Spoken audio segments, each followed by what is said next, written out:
The African Union Peace and Security Council has expressed concerns that funds earmarked for peace building will be diverted to fight COVID-19.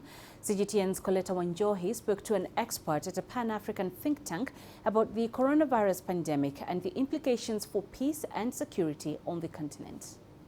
The key issue related to peace and security is also the disruption of, for example, mediation efforts that are ongoing, the implementation of peace agreements that are still ongoing, but unfortunately that are being interrupted by this pandemic, due to the challenges on restriction of movements and mobility of people and goods.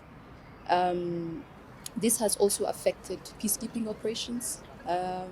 In this particular situation, this particular vacuum has also been used by non-state actors, by terrorist groups to incite further violence, to gain military advantage on so many on different areas. One would easily argue that currently all member states are busy, trying to combat COVID-19, and the implementation of measures that are taken by the AU Peace and Security Council might not really be taken at a fast pace as they would have loved. It's really up to governments, national governments, to also respond effectively and immediately to the needs, based on the needs and based on the emerging challenges in their own national jurisdiction. But they have the support of the African Union. They have the support of all these specialized technical agencies, including the CDC. They have the political support of the African Union Peace and Security Council. But all these intergovernmental bodies need the support of member states. They need the buy-in and political will of member states to actually implement those decisions at their own national level. On the aspect of mediation, there have been several mediation processes that were ongoing before COVID-19 happened.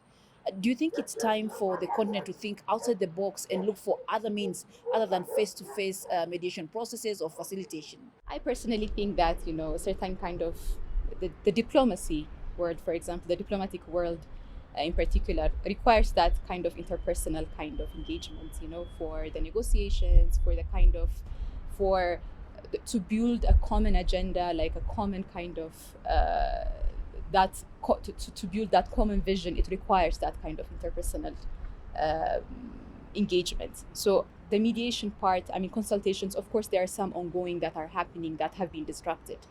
But the most important thing for Africa is also to focus on the prevention aspect, the ones that do not really necessarily require a lot of, prevention is like a little bit less expensive than either mediation or peacekeeping missions and peacekeeping support. The aspect of humanitarian access is one that has been talked about very much, especially for countries that are still affected by peace and security issues.